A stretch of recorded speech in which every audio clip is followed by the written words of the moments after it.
You may want to think twice how you're treating these guys, fleas.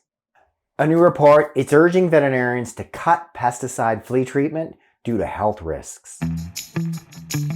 Are you looking to learn more about natural pet health and wellness? You've come to the right place. Click the link to subscribe to Veterinary Secrets. A new study done in the UK, it found vast amounts of flea treatment insecticides in rivers. Topicals like this, the original insecticide, it was Advantage. The name of the drug, it's imidacloprid. And the second commonly found topical drug is fipronil, sold under the brand name Frontline. These topicals are really convenient, and when Advantage first came out, all you need to do is apply this topical once a month. You're going to control all your fleas. So they were able to test pet owners and find that pet owners were still having like topical imidacloprid, i.e. topical Advantage, on their hands 28 days after application on their dog or cat. You've applied this topical to your dog or cat. There's a little bit on your hands. You go wash your hands. What happens? That's going into the water system. But then that must make you think, like, what is happening to your dog? What is happening to your cat? Potentially, what's happened to you because you're choosing this convenience? Are you putting yourself at risk? Are you putting your dog, your cats at risk? The rest of the world by contaminating the environment. Advantage, the name of the drug, imidacloprid, it belongs to a class of drugs or insecticides called neonicotinoids. And one recent Swiss study, they tested the cerebral spinal fluid or CSF fluid of children, and 100% of all children that were tested, they had measurable levels of this neonicotinoids in their CSF. And as the authors make note in this study, they have not considered human health risks using these drugs, and they seriously haven't been studied in any big way. As the authors say, these insecticides, they really could be harmful for human health. And initially when they're improved, it wasn't even studied. It was thought just applying a topical insecticide to your dog or cat, it's not going to have any big impact on human health. And just imagine, how much of this insecticide is then getting absorbed and going into your dog or your cat. And you're doing this on a monthly basis. How could we not see this potential huge health impact and wonder, why are we seeing these rising incidents of autoimmune disease, of cancer? Maybe we want to look at our pesticide use. If you needed another reason as to why you should be using less of these insecticides, there is one.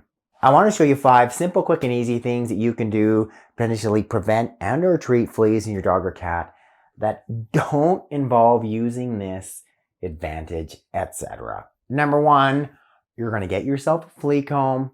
You're going to wash your dog or cat's bedding. First big point made by the researchers is don't treat your dog or cat if they don't have fleas, and use some simple flea control measures to cut down on the flea larvae, i.e. regularly washing your dog or cat's bedding. Tula spends most of her time on the couch, on the chair, if she is on her dog bed, on her bed, in this blanket. Guess what? I wash this blanket. I'm decreasing the flea larvae. No insecticide needed. And then regularly using a flea comb, or even just once a day. You can do this for ticks. It's tick season now too. Do this for fleas. Just comb through your dog or cat's fur. You're checking for fleas. You're checking for ticks, right? If you find one of these little critters, you're then removing them. But if you're not seeing fleas, you're not seeing flea eggs, are these black specks of dirt, that's actually flea poop, then you know your dog, your cat, they don't have fleas. You clearly don't need a topical insecticide. Number 2, plants that have flea repellent properties. Thyme and catnip. The essential oils from both catnip and from thyme, they've been proven to have flea repellent properties. Obviously the catnip, it's easier to give to cats, and I encourage you to do so. Have a catnip regularly in your house. Give that to your cat, have him or her roll around in it, eat it, do whatever. He's going to be emitting some of these essential oils. It's going to help repel fleas. But you can also incorporate some of this into your dog or even your cat's diet, where you sprinkle a little bit of catnip into their food. They're going to get some of that essential oil, helping to potentially repel fleas. And you can do much of the same thing with thyme. You're sprinkling a little bit into your dog's food. Then having these growing outside in your garden, your yard, if you happen to have one, just another good idea.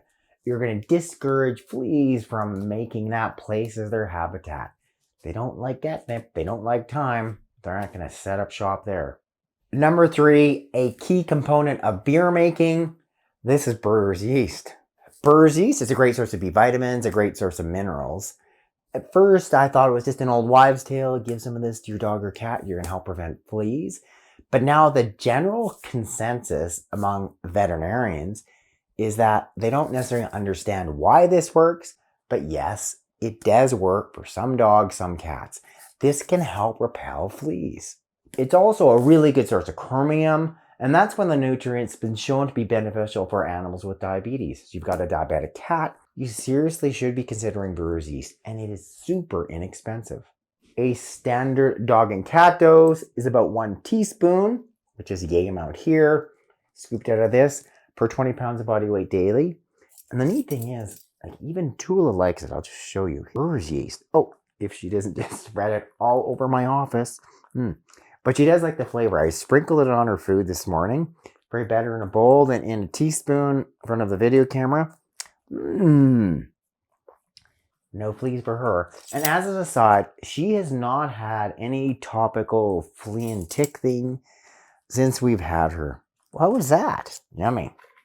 So just put this in your dog or cat's food once a day. Then do that for a full 60 days. I give you a reasonable period of time to assess, is it helping or not? Number 4, this comes from the microscopic skeletons of critters, lives millions of years ago. The fine white powder looks like flour. Diatomaceous earth. It's important that you get food-grade diatomaceous earth that's safe to ingest, safe for people. I also have used it on myself as a natural dewormer. So there's a couple ways you can use this to help your dog or cat with fleas. Number 1, you can spray this or sprinkle it. I put it in a little an old spice container here. I just sprinkle it on their bedding, right? You can decrease the flea population. It works like landing on the skeletons of the fleas, and it'll dry them out. They die. You're going to break that flea life cycle in a natural way. And then you can also sprinkle this on top of your dog or cat. You can do that once a week. You just lightly sprinkle it on. Looks like a bit flour-like. Then you get your handy-dandy little flea comb, and your dog, who used to be black, turns sort of a whitish black color.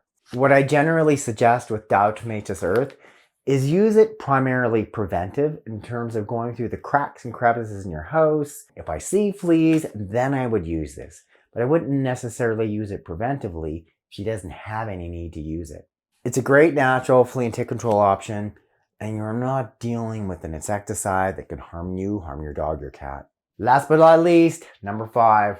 This is a coconut oil based shampoo, Dr. Jones's Complete 5-in-1 Pet Wash. That's me there. If your dog or cat has fleas, virtually any shampoo, if left on your dog or cat long enough, i.e. for 10 minutes, it's going to kill those fleas. So yes, you can even use dish soap. When we had little kittens coming into the shelter and they're loaded with fleas, first thing, we wouldn't use any of these topicals, none of the insecticides.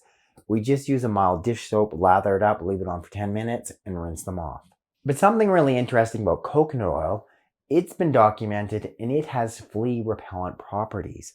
So with using our 5-in-1 pet wash, it's got coconut oil as the base. So number 1, you'd be lathering up your dog or cat. You're going to leave it on for that full 10 minutes. Then that's going to kill some of the fleas. Then you rinse it off. But then the coconut oil that is part of the shampoo is also going to have some repellent properties. So you have a dog or cat, they have, say, mild flea infestation. This is a really good option. You're going to kill those fleas without harming yourself, your dog or cat. And it's also going to help repelling them for a period of time after the shampooing. In summary, this topical stuff, Advantage, etc., aka, it is potentially more harmful than we even know. You really need to be considering alternative options. Start with something super simple like brewer's yeast. Inexpensive. Everyone can do it. You can give a little bit to your dog or cat daily. Do it at least for 1 or 2 months. You might find like this is all you need to repel fleas. You never need to use this again. Thanks so much for watching this edition of Veterinary Secrets. Click up there to subscribe, hit the bell to sign up for notifications, and when you click that link directly in the box below, I can send you a copy of my free book. So once a day, Tula will be getting 1 teaspoon once a day. I found this on the web for getting put this in your dog cat Oh. food daily. Oh, thank Check you. it out. Siri, shut up.